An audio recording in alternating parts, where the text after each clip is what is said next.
You're not alone. If you need someone to talk to today, please contact Crisis Services Canada by either calling them at 1-833-456-4566 all hours of the day. Or you can text them at 45645 at 4 p.m. to 12 a.m. Eastern Standard Time. Remember, you're not alone, and Crisis Services Canada is here to help. The FHN network is sponsored in part by Hoddle Services. If you're looking for a disc jockey, karaoke host, video jockey to videographer, our company can help.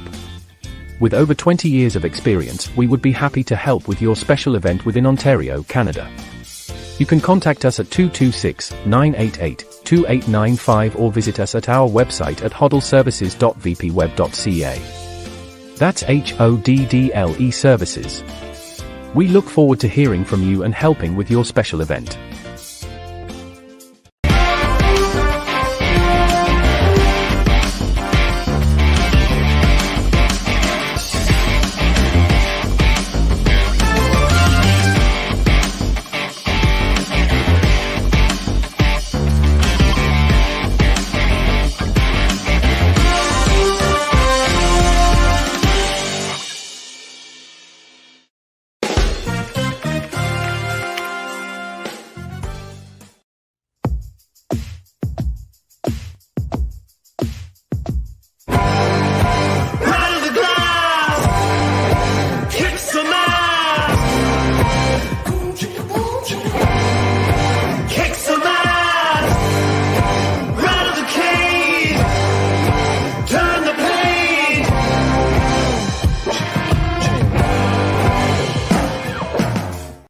Hey, what's going on, everybody? And thanks for tuning in for Season 2, Episode 17 of Off the Puck Hockey on the FHN Network and ASTV Productions out west. I'm your host, Tyler Fines, and you can catch Off the Puck on Rogers TV, Channel 20, every Saturday night at 9 p.m. You can also view our live recordings on Facebook, YouTube, Twitter, Twitch. Just follow at Off the Puck Hockey for dates and times to check us out.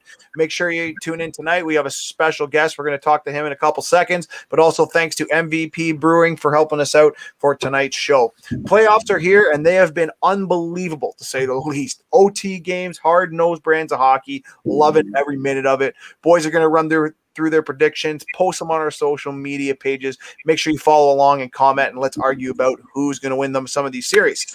Sam Bennett gets a game for his hit behind. We're going to definitely touch on that with our guest. But again, we want to invite, and sorry, Jesus Christ, I'm struggling tonight. Like, I feel like Biz Nasty. Yeah, you said it's episode 17. Awful, dude. 17 or 16? 16. 17. 16. Okay, well, I'm going to look that up, but I said there and I changed it. So tonight, I'm going to either way want to welcome the boys. That's Adam Styles giving me crap. What's going on, Styles? Not too much, you buddy. I'm good, excited for today. And then we got Mikey Walks. What's up, fella? Not too much, fine. You need to have a little more MVP. Loosen up a little bit, I think. Yeah, absolutely. It's a game changer, man. Oh, and it is a game changer. Big fan. Shout out to Tyler McIntosh and his crew for helping the boys out and supplying us a few drinks for tonight's festivities. Our guest today, though, former professional hockey player, now joined the coaches rank with the Huntsville Havoc, but he played Division III at Castleton, played at Huntsville Havoc, stuck around, took 1 year off before he went down to Australia, lit it up down in Australia, comes up here, retires, gets a coaching job with the Huntsville Havoc. Would like to welcome Stuart Stefan to the show. What's going on, sir? Oh, not too much. Pretty good intro, though. I like that. So, not bad. Listen, I'll give that one. Prospects here, and that pretty much seals the deal. I love my favorite is in the NCAA one where it says D/4, just an all-around player, all-around good guy. Yeah. Definitely had a little switch in my career there. I went from forward to D. So yeah. Yeah. What was that change like?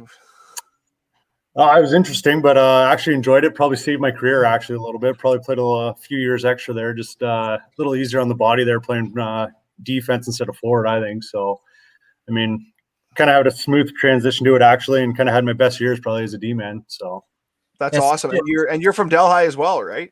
Yeah. Stewie, when did you switch from then? I had a big argument here with Walker. Here we go. And, another buddy we used to play with. he said something about D-man. You got won some award in college for D-man. I said, D-man? I said, he wasn't a D. He goes, yeah, he is. I said, no. I said, he wasn't. He goes, yeah. Like, there's no way you were, because you're always scoring on me. You're always lighting me up.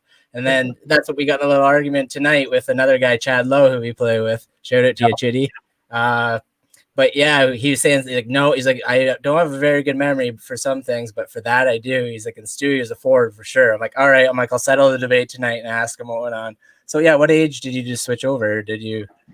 It was my yeah. It was actually more my third year pro. I mean, I played forward all minor hockey, and then first 2 years, I think when I played for the Norwich Merchants there, and then the ones had about half a season for the Merchants, I actually switched to D. We had a bunch of injuries. Kind of played some defense, and then finished my junior career up, playing forward. And then when I went to college, I was a forward all through college.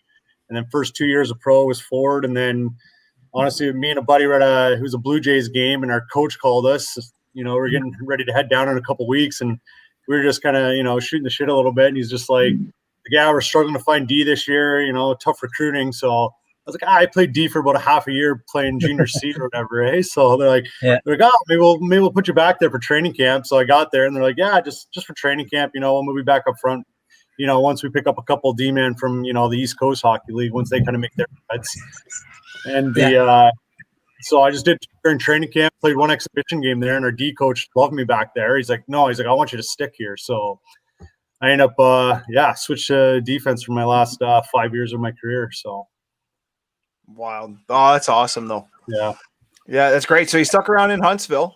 Talking before we get into that, just talk about a little bit about your jump from you went from Burlington Cougars in the OJ to playing at Castleton. Talk about that decision, because a lot of especially Canadians, it's not easy to make that jump to Division III, depending on where you're coming from. A lot of guys won't play that level. Yeah, I mean, I was just playing junior hockey. The goal was obviously playing the OHL, and it was just kind of. Was playing for, like I said, the Norwich Merchants there a little bit. Nothing really happened. Then all of a sudden kind of went to Petrolia there, the Jets in junior B. And that's actually when I got kind of scouted there by Castleton there, Division III school. The coach came down and saw me play there. But obviously by then I was kind of hoping for, a Division I scholarship. So I decided to go back for one more year junior. And, I had a team in Burlington reach out, and I thought there was a better opportunity there with playing kind of the Tier 2 junior A. I know a lot more players go Division I out of there. We had a couple guys off my team go D1 there. And, chance never really came, but Castleton was still interested. So kind of at the end of that year, I, decided to go down there. They were kind of a newer program.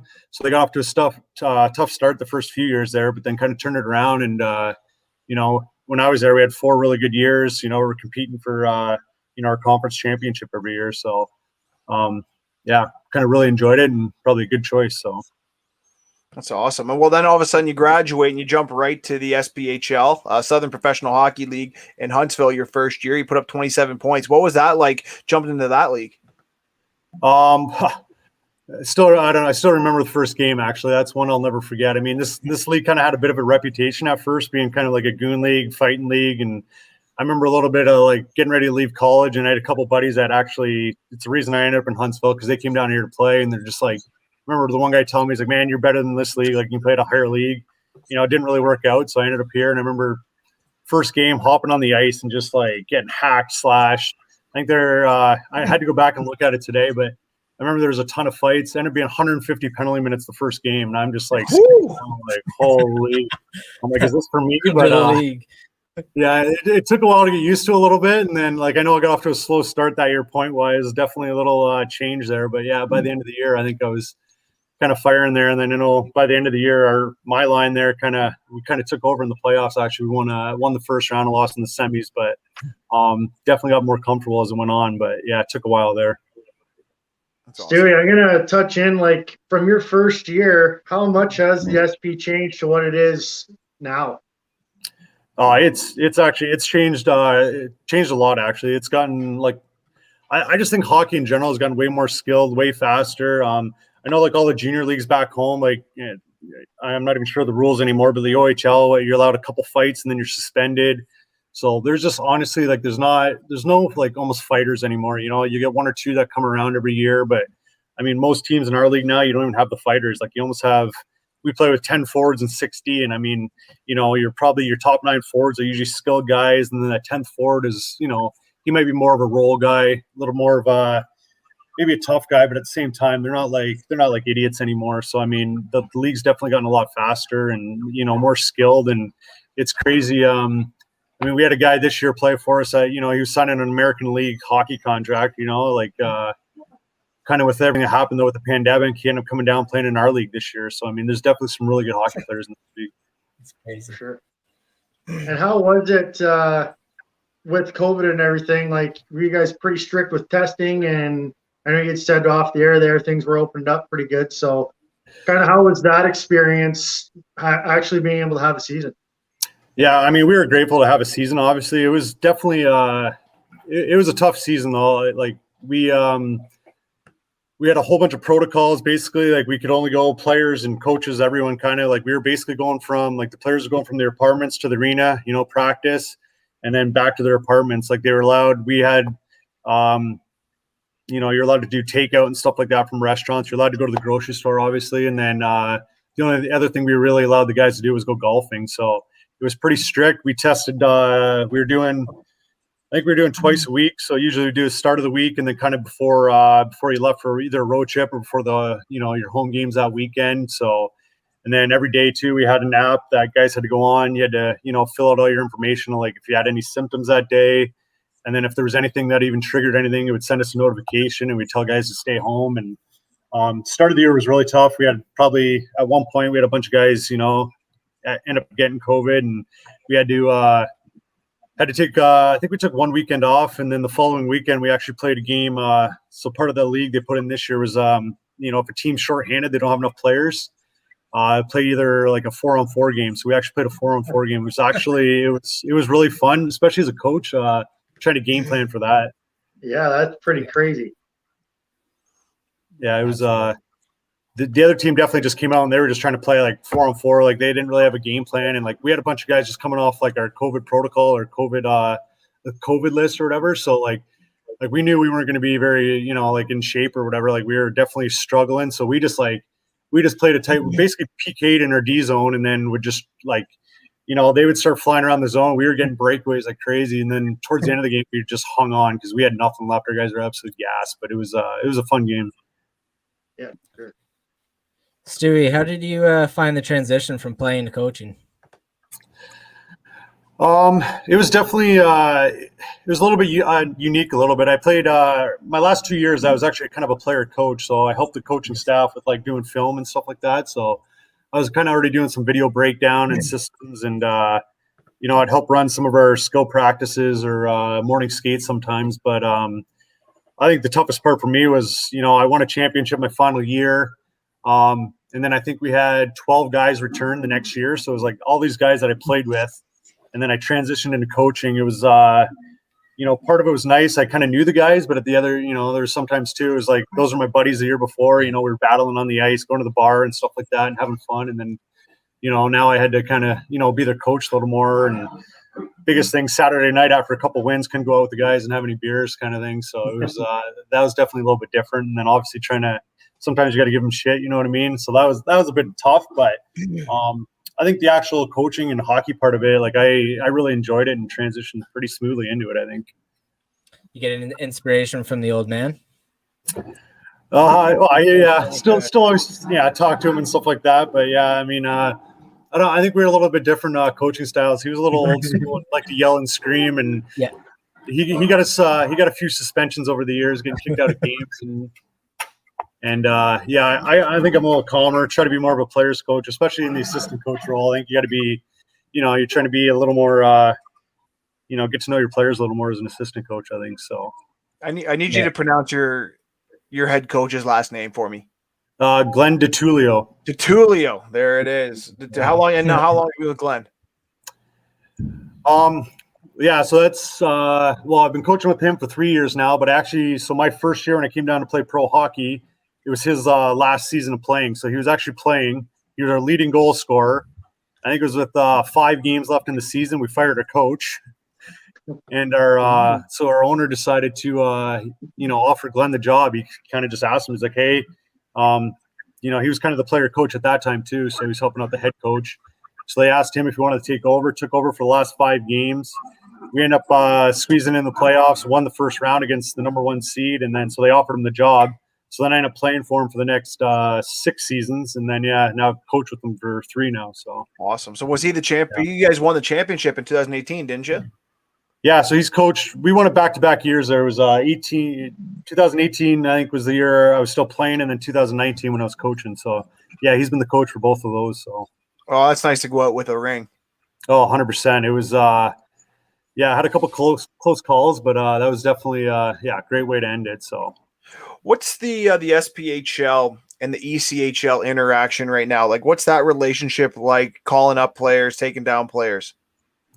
Like, we're an independent league. Obviously, the East Coast, they're affiliated with the American League and the NHL, a lot of the teams, but we're just an independent league. But I mean, teams call us all the time whenever they need players. So it's you know, most teams call the coaches first and be like, hey, you know, we're looking, you know, we need a forward or a defenseman or goalie or something like that. Or, you know, sometimes they'll have a name in mind already and they, you know, they'll call ask about the player and stuff like that. And then we usually just, you know, pass on their phone number or something like that. And then, you know, if they want to call them up, they can. And then most teams are usually pretty good at staying in contact too. You know, if we reach out, we're like, hey, what are your thoughts? You know, you're going to keep this guy for, you know, a couple weeks or the month or the rest of the year. They're usually pretty good about it too. So there's just pretty good relationship with most teams and coaches. So,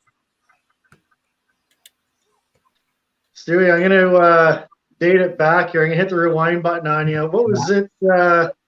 What was it that got you into hockey, and kind of where did you play growing up? And I mean, obviously Delhi and. I was gonna say, every time you get someone local, you just want them to say Delhi or Where did you cut your we were the big rival of Delhi back in the day. We liked each other. No, that's what I was gonna say. I'm like, I don't know if they want me to say Delhi because from Delhi, we were we went at it a lot every year in the OMHA playoffs there. But let's just say, Findsy, they won a lot more than we did. Thanks to Mr. Stewie Stefan.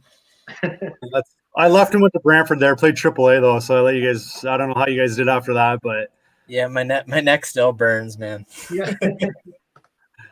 No, but I think I just got into hockey because of my dad. Obviously, he he played all the way growing up and everything, and then played in Sudbury there for the Wolves in the OHL, and then I think he went to training camp with the Flyers one year, and then played in the minor pros too. Kind of bounced around a little bit, and then I think time he settled down and came home, he just coached minor hockey, and then kind of the junior hockey there. Obviously, the Travelers there in Delhi too, the junior D, and then I don't know if it was ever C when he was there, but so I think he just always got me into hockey and coached me all the way up until I started to go to like I said, Brantford there. Went to Brantford, started playing AAA hockey there, and then.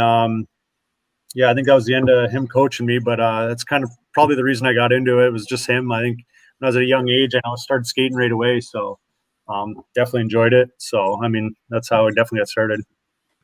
Yeah, I got to play for your old man there for the Travelers for 1 year, and it's funny growing up playing against him, and then those kind of guys, and then you play for him.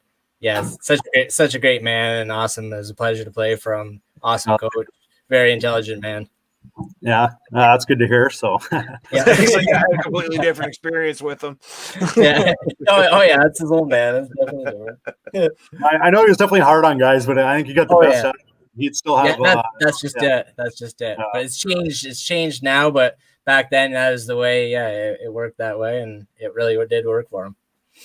Yeah, it's definitely that's a challenge now. You gotta know each one of your players individually, because some guys you can really get on and you might get the best out of them, and then there's some guys that if you get on them, they're just going to shut down. So it's like you almost got to coddle some guys a little more, and other guys other guys you can be hard on. So it's definitely different than the way it used to be. What do you find sorry, Walker. Go ahead, Wux. No, go Wux. Stewie, how'd you get the contact to go over to Australia and play, and kind of what was that experience like over there? I just there was a couple guys I played with just here in Huntsville. Actually, I think they went. There was one guy went the year before to Australia, and then there was a buddy I played here with for years too, and he I, I think it was the GM of the one team. It was in Perth, Australia. I just contacted him actually, and he's like, the only way I'm coming is if I bring a buddy. And right away he asked me, and we're like, yeah, let's do this. So, yeah, we went over the one summer, and it was like, it's something else. It's different. I mean, I wouldn't say the hockey's very good, but I mean, to go over there and like, it's a free trip to Australia. We did, we did a ton of stuff besides just playing hockey over there. But I mean, it was a great experience. Like I said, the hockey wasn't great. I think you were allowed 4 imports. So, I mean, there was always kind of like one line that was really good. And then most teams had an import goalie. So, kind of made it, the goalies were decent. But then besides that, like if you got out against another team's like second or third line, like you're scoring goals. I remember the one game, me and Foxy, we go out for, it was the other guy I went with. Like we were down, it was a 5-on-3 for the other team. And I'm like, Foxy, I'm going to win this draw back to you, and then I'm going to take off. So boom, I win the draw. I blow the zone. I'm sitting at the far blue line. He zips it up to me, and then I just started coming back towards our zone, and he just built up a ton of speed, sent him on a breakaway, and we scored. It's just like this guy's having fun with them. Yeah, a little bit. So it was interesting. But remember, I told you I was looking, and you actually did play with one of my old players. He actually played for Sydney the year that you went down there. I think you went down there the 15 or 16. No. Yeah. I can't remember the year, but yeah. Yeah, but anyway, he played for either Sydney or Newcastle. His name was Shane Southwood. Oh, I don't know if I remember. Yeah, I don't know if I remember that name, but yeah. Yeah, he moved all the way up from Australia to play for me in Ontario. Played for me back-to-back years. Just a great kid. And Robin Vertano as well was also an Australian boy, New Zealand boy actually, who moved up to play for me here in Ontario. Yeah, there's a couple decent Australians, honestly. Like, we had a guy from New Zealand on our team too. He's a decent hockey player, but it's definitely different over there. But I'll tell you, some of the best teammates I ever had was those Australian and New Zealand guys, man. Those guys they're unbelievable. Like, they're like great guys. So definitely enjoyed the experience doing that. So, yeah. What was it like traveling over there? Yeah. Oh, it was crazy because my team was like, we were on the West Coast. So like we were basically like, say like Vancouver, and then every team would be say in like Toronto. So we had like a 4-hour flight to like our closest team. So, which was actually unbelievable for our team. So like teams would fly over, play us. It was always 2 games. So you'd play on the weekend, Saturday, Sunday. If we went over there, it was always Saturday, Sunday. And then like those teams over there sometimes would have 1-game weekends, but we always got bye weekends. Whenever we had a bye weekend, we flew up to like Bali, Indonesia one time, visited up there. It's just like basically like Cancun, going on to Cancun, Mexico. And like, yeah. And then other bye weekends, we'd just stay over, we'd extend our ticket or whatever, our flight back, and we'd stay over in Sydney or Melbourne or Newcastle, or we went way up north in Australia at one point too, and like did skydiving and snorkeling the Great Barrier Reef and stuff like that. So like, that's the one best part about being 4-hour flight was that, we got to do, I think, a lot more away from hockey as well. So it was pretty cool. That's awesome. So do you have any other aspirations to move up, or why stick around? Why'd you end up sticking around? Hockey wise or coaching? Sorry, coaching. Coaching. Well, so far, I mean, kind of had an opportunity last year. There's a Division III school, actually a guy I played with here in Huntsville my first year. I think he's the head coach of a D3 school up in Wisconsin right now, and he kind of offered me the job as an assistant coach up there.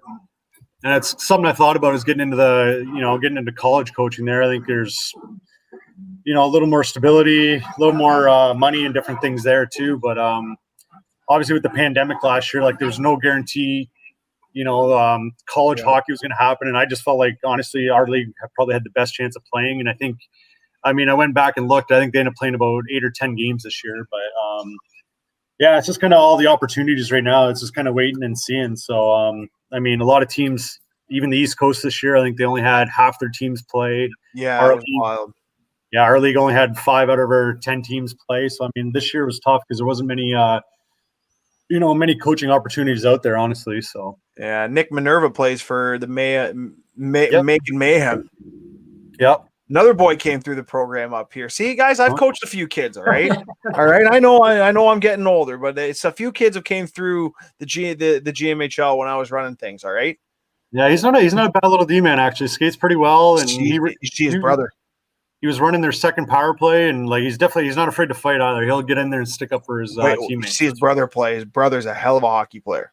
Yeah, where's he at? Yeah, his brother's a good player. Yeah, Huntsville Havoc's looking. Minerva, Minerva. Then you got oh my god, I can't believe it. I'm blanking on him right now. This kid was a stud too. Oh man, he was so he played for St. George Ravens. Shane Bennett. Oh yeah, that kid was. Whew. Yeah, I remember the name. Yeah, he came down there and played. Yeah, I can't remember who he played for though, but he was he's a hell of a hockey player, and his brother is playing Division I right now, so you got to keep an eye on him. Yeah, Quad City played for Quad City, but now with the year off, the Quad City didn't even play this year though, did they? No, they're kind of with the northern teams are the ones that had to take the year off there. A lot of their states wouldn't allow them to, the state mandates wouldn't allow them to have any fans in the building. Obviously, all our revenue from our league comes off of like our fans, right? You got to have people in the seats, so it comes all off of ticket revenue. So any teams that couldn't have any fans, like there was no chance they were playing this year. So yeah, how do you guys do fan wise? We do really well normally. Like in a normal year, like our building holds, I think it's like just over 6,100, and we usually have about 13 sellouts a year, and then probably around we average probably around 5,000, something like that. So like our building's always really good and rocking. Obviously this year was tough. I think we were only allowed to have about 22 or 2,300 in, so it was a little different this year, but. Yeah. What's it like living down in Alabama, like from a hockey perspective? I mean, I actually thought that Alabama was going to blow up. There was a little bit there where some junior kids were coming out of Alabama. Yeah, they weren't playing in Alabama, but they were kind of going elsewhere. Has hockey taken off there at all, or is it still kind of stagnant? Because, I mean, football is obviously rampant and basketball and all that. Yeah, I mean, football is huge here. Alabama-Auburn rivalry there is just it's insane down here. Like, it's all people care about. We literally during in October there during college football season, we won't schedule a home game if Alabama or Auburn have a home game, even a road game. We try not to schedule a game just because honestly people won't show up to our game. They'll stay home and watch it on TV. So unbelievable. That's part of it. But I mean, hockey's getting bigger down here. They just did a whole renovation to the other arena over there. Nick Dowd actually plays for Washington Capitals. He's a Huntsville kid. That's right. Buried the game winner the other night. Yeah, so he's out of there. I can't remember the other kid. He's where he played in the American League. Played for the Marlies actually a little bit. I think can't remember his name, but went to Alabama Huntsville too, the school here. Had a really good college career here, and then ended up making it there. And wasn't it where'd Talbot go? Kim Talbot played somewhere. He went to Alabama Huntsville. Yeah, he's played against him in junior. Actually, he played for the Hamilton Red Wings there when I was in Burlington, but. Yeah, he ended up coming to UAH, and then now he's obviously playing in the NHL. So they definitely get some good goalies through this program here at UAH. But it's awesome. So we got a bit of a running joke here with the city of Peoria. Got to watch you play there quite a bit. Kind of, what's your take on that city, and do you think that they'll ever win a championship? Well, the funny part is, so Pensacola just won the championship in our league the other night, and they probably got 4 or 5 Peoria guys that they had this year, right? Because all the guys weren't playing this year, so Peoria wasn't allowed to play.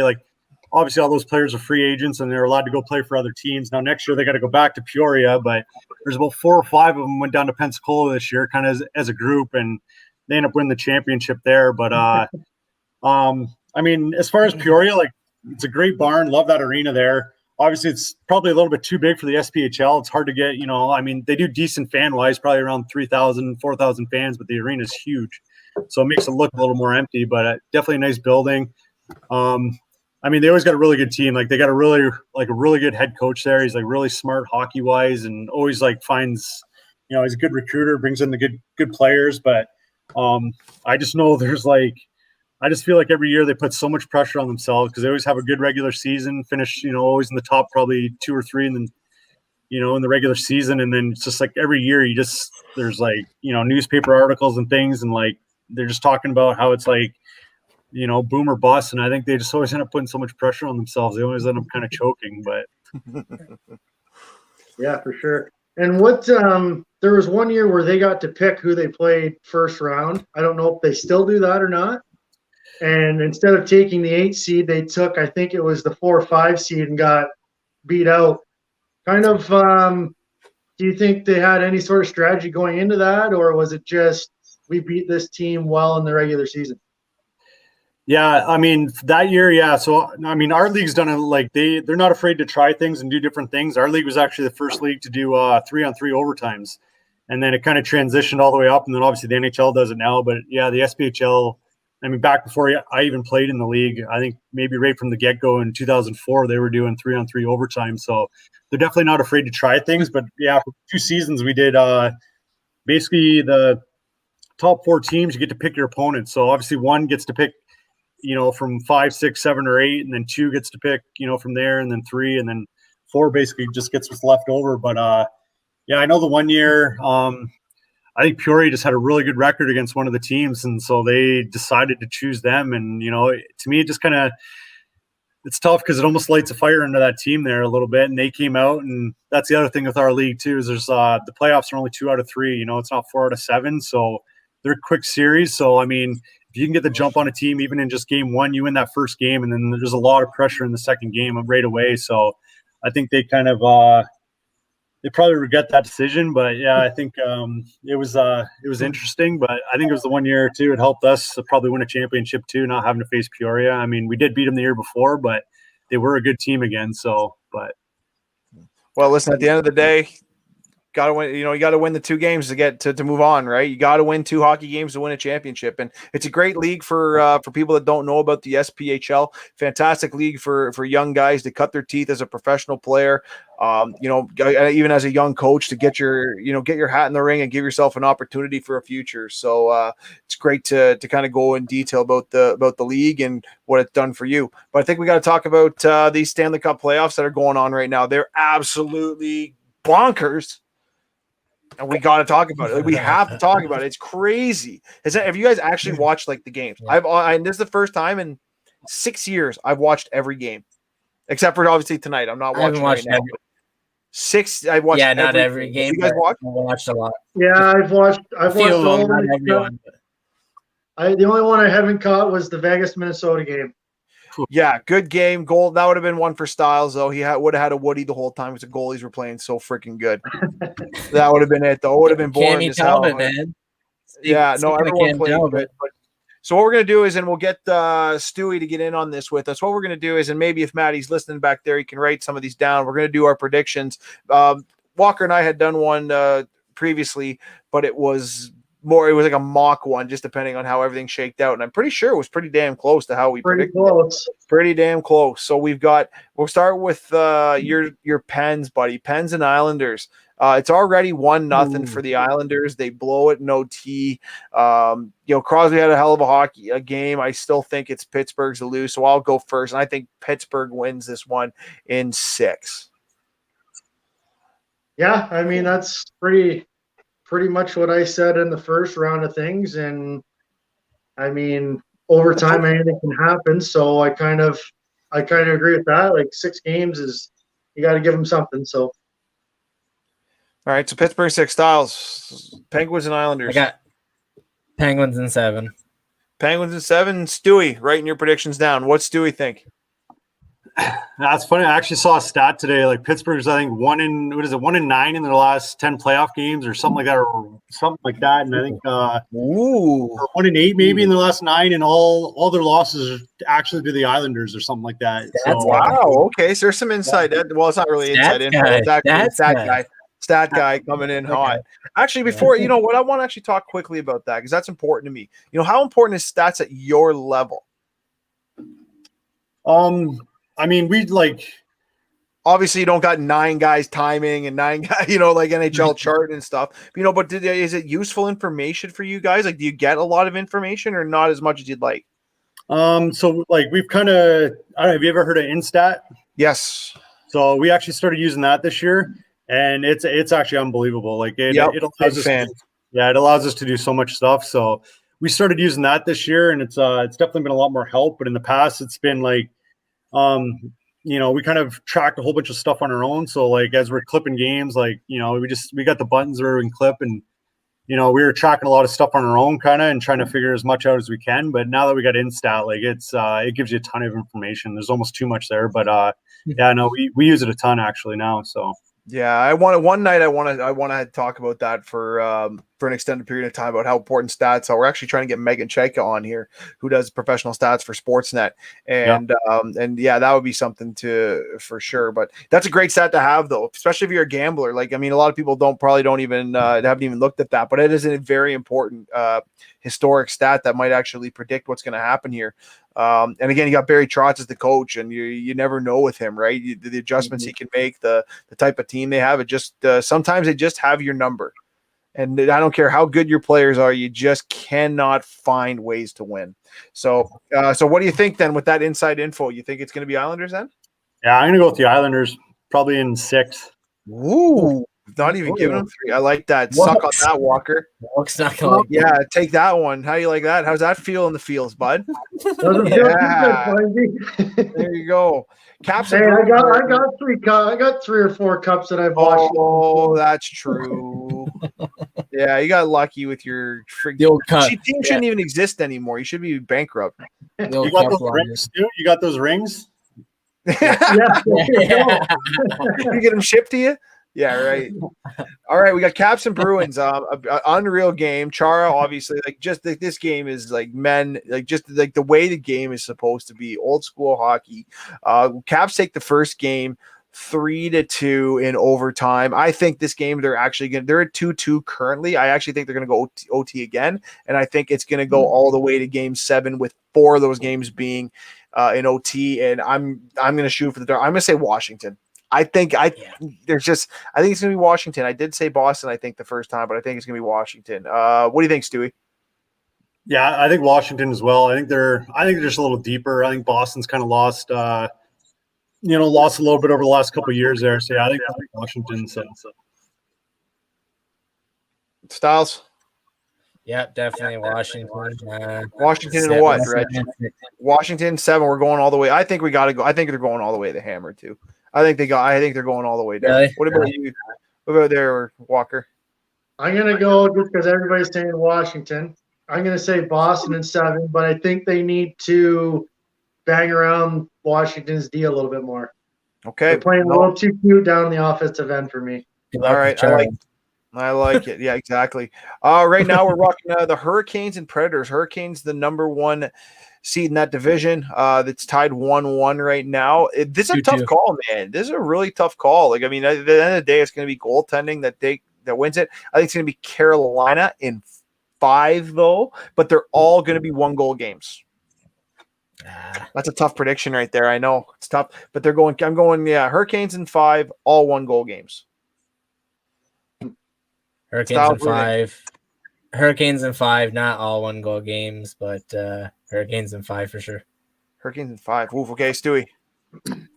Yeah, I'm going Hurricanes. I'll say 6, but yeah, I just actually really big fan of how they play. Really fast team, transition really quickly, and yeah, I really enjoy watching them actually. So, and I think Brendan Moore's done a great job there. So, fun team to watch. Yeah, absolutely. And Walks. Yeah, I think our first round, I said that was Carolina in 4. I'm still going to stick with that. Sweet. Just to have an oddball in there. No respect for the Preds. No. Yeah, your boy Yoshi, though, in fantasy, man. Yeah, he's gone. He's out. Yeah, he's gone. He gone. Yeah. The Battle of Florida is the best series going right now. That was an absolute war. And I cannot believe how many people came out of that unscathed. Like, that was an absolute trench battle. Real good. Like, if you were a first-time hockey watcher, like, that's the game you want to watch them. High scoring, last-minute play, some awful defensive lapses, especially the Braden Point breakaway. Like, I don't know what you're thinking there with 1:30 left, but it is what it is. And now we've got a 1-0 lead for Tampa, and Florida's on their heels. I'm actually going to stick with Tampa on this, and I think it's going to be Tampa now that Kucherov's back, and we're going to talk about that too, about Kucherov being back in the lineup. I can say Tampa in 6. What about you, Walker? Tampa in 7. That's all I got for that. Yeah, I don't know. I think Tampa's experience, they end up taking it down. But yeah, that first game was unbelievable. Really enjoyed watching that one. So I think that's going to be great. Yeah, it's going to be a great series. But yeah, I think so too. Styles. Florida in 7. Florida in 7. Okay. Now I want to talk about two things. So the first thing I want to talk about is the Bennett hit from behind. And it's important to me because, and the reason this is important to me as a coach is I am huge and have been since I started the game, that hitting from behind is just too weakly called.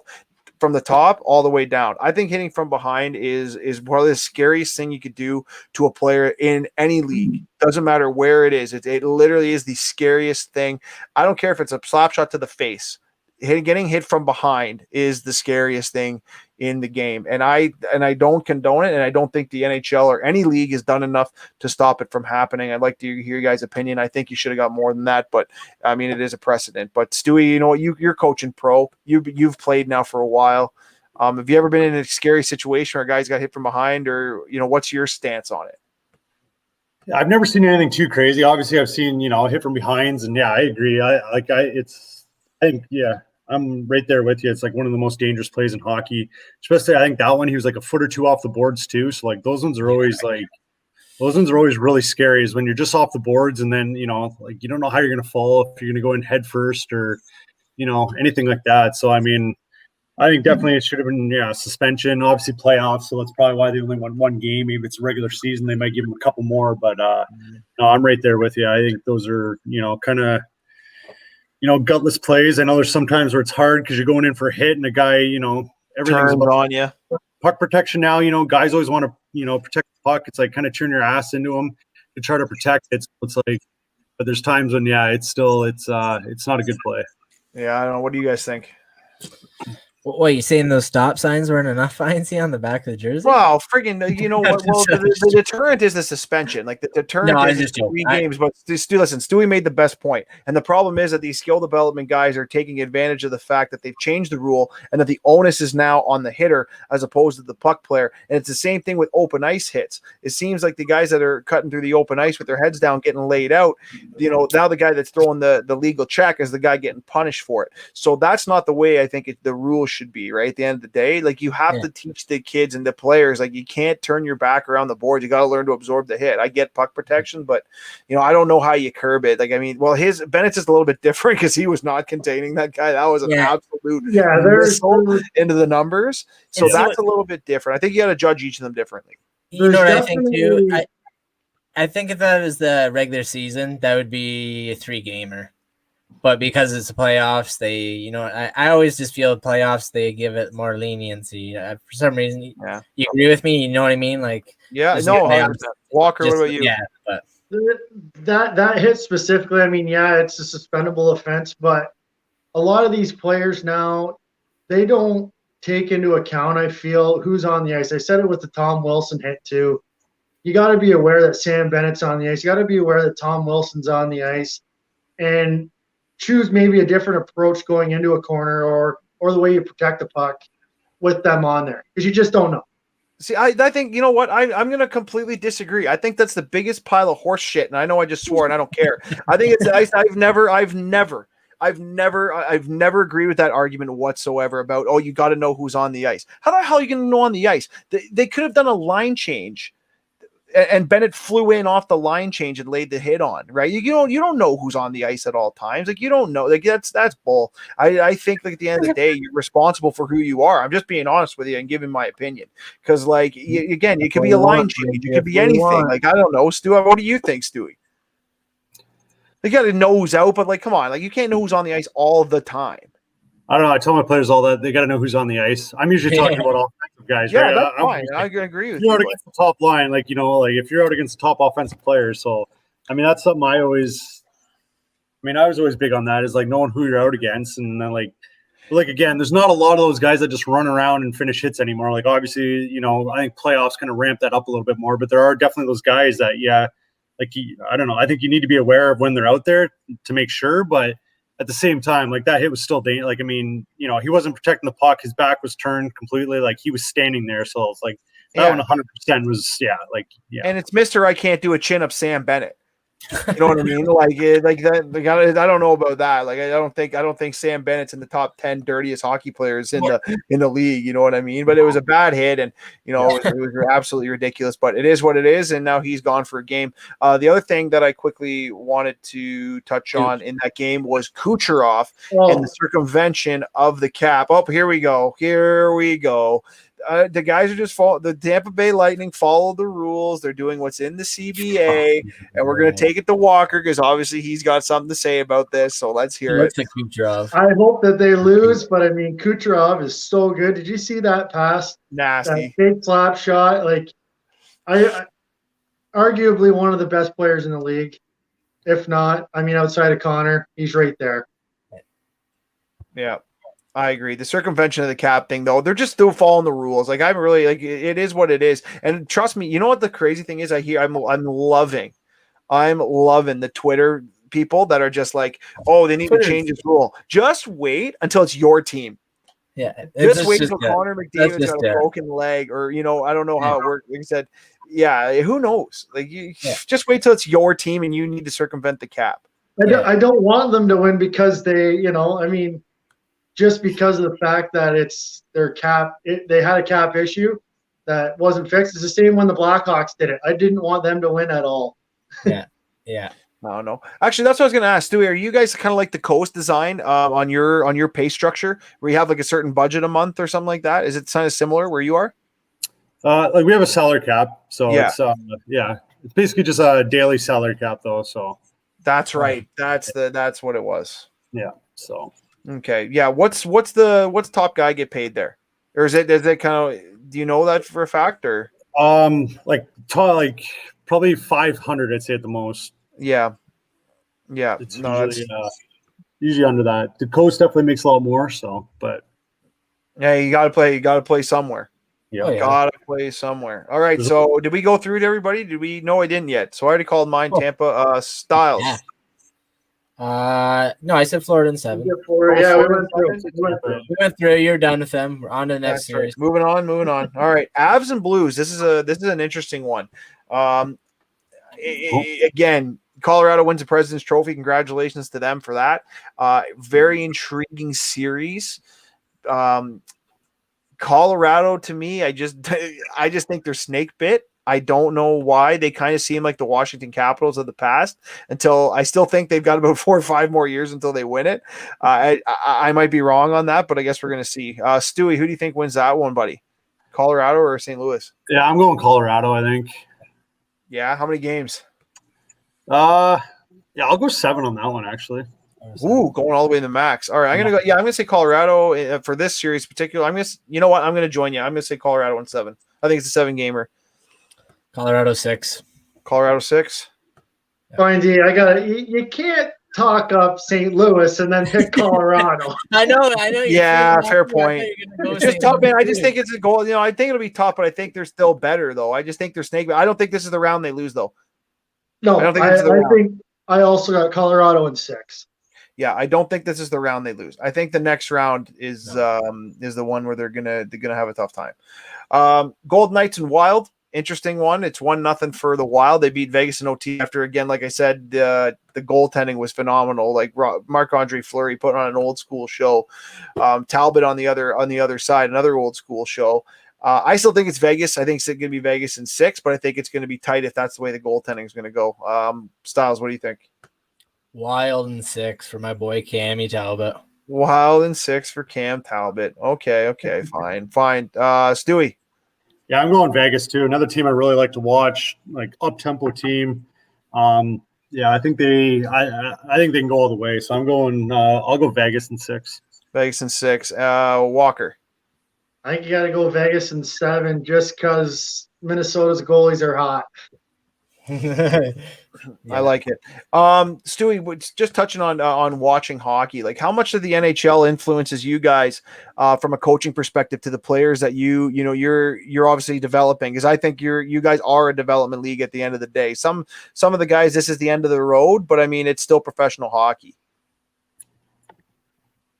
Yeah, I mean we're always watching, especially like one of the things we're doing right now. We just kind of, obviously our season just ended, is we've me and the coaching staff here, like we're we picked 4 or 5 teams that we kind of really want to watch and focus on, especially like their systems, like how they play in the defensive zone.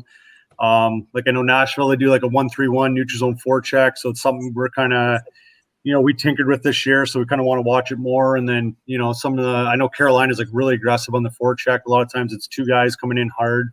They're pretty much too hard all over the ice. So, we definitely watch for a lot of that. And then again, back to that instat again is, we started using with our players a little bit this year is like almost asking them who they compare themselves to or who we think they play like.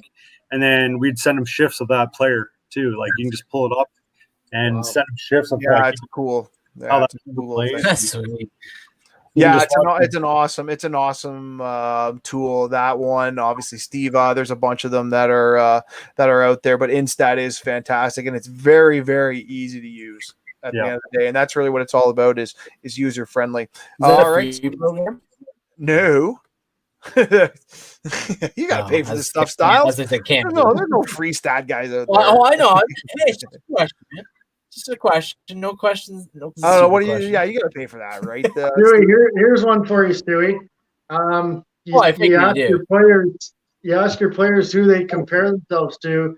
Who is your player you'd compare yourself to in the current NHL? What, is it a D-man or is it a forward? Well, do both. Both. I don't even know, honestly, a forward anymore. I don't even know, but God, I don't even know, D-man. Honestly, I don't know. If you put me on the spot, an offensive guy, right? I played in all situations. It's, I penalty killed. I was on the power play. When I played. So, I was kind of, So, I did put up a lot of points though. Yeah. But, that's awesome. Did you ever go, actually, I was going to ask you, did you ever go to like an East Coast tryout or try to jump up at all when you were playing? Yeah, a little bit. Well, so when I first came out of college too, I went to like the Central League there. It was still kicking around. So I actually went to it was the Fort Worth Brahmas, went down to camp there. And then, went to camp in Kalamazoo the one year too in the East Coast. But Mr. Daryl Bootland. Boots the coach. Nick Bootland. Nick, that's his brother. What am I doing? Yeah, actually, my head coach here. I know, fail. Yeah, Glenn DeTuller. He's actually really good buddies with him, actually, and I actually have gotten to know him pretty good over the years too. So Boots is good people, man. He's from the Orangeville area. Yeah, he's awesome. Yeah, he's an unreal guy, actually. So yeah, I went to camp there, and and then just like I said, down here, I had a couple times to take call-ups too, and I ended up just turning them down. And I knew it was a little bit of a situation towards the end of my career. It was like I was playing, like I said, like I was on the power play, penalty kill. Like I knew I was playing 25, 30 minutes a night if we were shorthanded. So, and then if I went up to the East Coast, I knew it'd be like, 6 defensemen, probably in and out of the lineup some games. Definitely not going to be on the power play, maybe penalty kill, and you're probably down to like, 12 to 15 minutes a game. So I think towards the end, I was just happy to play hockey, and play 25 minutes a night. Awesome. All right, now we're going to the weak North Division that everyone's saying. We're going to skip obviously the obvious best team. We're going to talk about Oilers and Jets first. Yeah, this is a tough one because I don't trust Edmonton in the playoffs, but I don't like Winnipeg enough to choose them. I think it's going to have to be Edmonton in 6. Styles, what do you think? Yeah, I like that. Yeah, I like that. Fine, I'll hop on that train. Edmonton 6. Yeah. I like it. Get on the train. Connor's too hot. Through. Walks, what do you think? Yeah, I think Edmonton's power plays clicking, goaltending's rolling. I'm going Edmonton in 5. Edmonton in 5. All right. Whoa. Stewie, what do you think?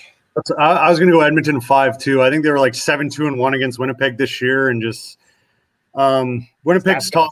Winnipeg's top 9, I think, is really deep, but like in the end, I just don't think their defense is there. And then Hellebuck just hasn't quite been the same this year. So, unless you can shut down, if you can shut down McDavid and Draisaitl, you got a chance. But I just don't think it's going to happen with that decor there in Winnipeg. You talk like one of my buddies who's addicted to Proline. I was just going to ask you, do you wager? Do you ever wager on hockey? No? Man, you talk the game. I should hook you guys up. You guys have a great conversation. Oh, he's 7-2-1 goal. He's a 70. He's from the right slot. McDavid doesn't score against Hellebuck. Oh, Jesus Christ! The stuff he knows is ridiculous. Like, get out of here. All right, and of course we can't leave. We get left the best for last. Leafs and the Habs. Yeah, I think it's got to be the Leafs. Like if you're betting the Habs, you're a Habs fan. I don't think if you're a betting man, you're taking the Habs unless again you got some inside information you want to talk about, Stewie. You probably have one ready for this. So whatever you have, like just drop it on us now. But I'm actually taking a sweep. I'm going Leafs in 4. Sweep. Wow. I'm going sweep. I think this is the only sweep of the series. I think this is the only sweep. I'll give him a little respect. I'll give him 5. You're giving him a Carey Price game if he's back? Not even. Did you see Carey Price get lit up by the farm team on Sunday? Yeah, well, so did Anderson. I mean, like it's a different. It's no, but it's by the Leafs really farm different. team, though. But by the Leafs farm team. Yeah, that's okay though. That happens. Like I mean, the difference between the AHL and the AHL is very very small, but the difference, you know what I mean? Like they're still the same. They're a lot of the same shots for the most part. I just like the thing is, you're not getting the same D either, right? You're not getting the same defense. You know how many guys are wide open in the AHL? Yeah. Oh yeah. It really is at the end of the day. Let's go with Walks then. Walks, who do you think? Leafs or Canadians? Leafs are going to win the series. If Carey Price comes back, I'm going to be the oddball again, and I'm going Montreal in 7. Whoa, this guy is yeah, exactly. No, shake your head, Stewie. I know. Stewie, what's the magic stat? What's the magic stat? I thought you were smart. I don't know if I have a magic stat for this one. I just I'm a huge Leafs fan. I hope I hope it's done in 4. I'd love it. We got a couple guys on our team from Quebec and Montreal, so I'd love to just rip on them. But I just think it's really hard. Like obviously, the Leafs haven't. I don't know the last what's 2000. When's the last time they won a playoff series? Like 2004. Yeah, it's trailing them, buddy. It's trailing them for sure. I think they're going to get over the hump, but I think it's just going to be really hard. You know, that first time it's always hard to get over that hump. So I think it's probably going to take them 6 games, but I think they finally do it this year. So. I hope it's in 4 because I'm a huge Leafs fan, love them, but I think just that first time is always it's tough. So I think everybody keeps talking, Stewie. Once the Leafs or whoever gets out of the North Division is gonna be done once they run in the other teams. What's your thoughts on that? Watching some of these other series, some of these other teams might just kill each other and beat the shit out of each other. So I mean. Could be advantage. Some of these North teams, might have a little more advantage, not as physical. So I don't know. We'll see. Yeah. Well, listen, it's been great to meet you. You can tell you're a hockey guy. I loved every second of it. Mr. Stats guy over here as well too. So next time we have a stat show with me, if hopefully we can get Jake on. If she comes on, you'll be my first invite, and you guys can talk numbers. Yeah, that'd be awesome. Yeah. Yeah, absolutely. No, thanks for coming on, and listen, all the best down there in the SPHL, and we hope to get I hope you guys get all your all the teams back, because I know you only had half play this year, and same thing goes with the coast, and hopefully COVID will change. I'm hearing good things about the CDC. I'm going to be heading down to Maine here in probably about a month or so to run some camps. Oh, nice. So so get the skate down there and see a different world. It's like offering there's gonna be like a maskless camp. It's gonna be crazy. It's gonna be weird not having to wear a mask in place. Well, that's when Stewie said something about golfing earlier. I was like, "What's golf?" And like, what's this golf you speak of? Actually, what is the golf like in Alabama? What's the golf like? Nice courses? Yeah, we got some really nice ones around here. Actually, yeah. There's the Robert Trent Jones Golf Trail or whatever is a really good one around here. And then there's a couple. The one course in town actually just held the Corn Ferry Tour too. Oh, nice. I hear it's a little bit cheaper living down there. Not like obviously really cheap, but like just it's livable. Like you actually feel like your money goes a long way. No, yeah, housing's way cheaper down here than Ontario. Like it's crazy. But you know how many times I've been talking right now about just selling my house and moving to Arizona or anywhere like where just to get like a gorgeous house and live like basically the same lifestyle I'm living right now, which is basically nothing. Do it, find it, and then I can come visit. I would do it, dude. I'd do it. I want to move to Henderson. I want to go to Henderson in Nevada. You'd never see my ass again. Well, I will. I'll be down I'd still do the show. I'd still do the show from there, no matter what. But yeah. but listen again, Stewie. Thanks again for coming on and joining Off the Puck Hockey Show. You can catch us every Saturday night at 9 p.m. on Rogers TV channel 20. You follow us on Facebook, Twitter, Instagram, YouTube at Off the Puck Hockey. I'm your host Tyler Fines, and with me as always we got our co-host Adam Stiles, Mr. Mike Walker, the producer Matt Huddle behind the scenes making the magic happen, Marty Zilstra for providing our theme music, MVP. This is Off the Puck Hockey. Let's go. Thanks, Derek. Make sure to check out our past shows from previous weeks on our YouTube, Facebook, or Mixcloud channels. You can always catch up on podcasts while checking out our FHN Network channel on YouTube or Facebook. Or you can listen to an audio copy of our past shows on our Mixcloud channel at FHN_Network. The FHN Network, the future of entertainment.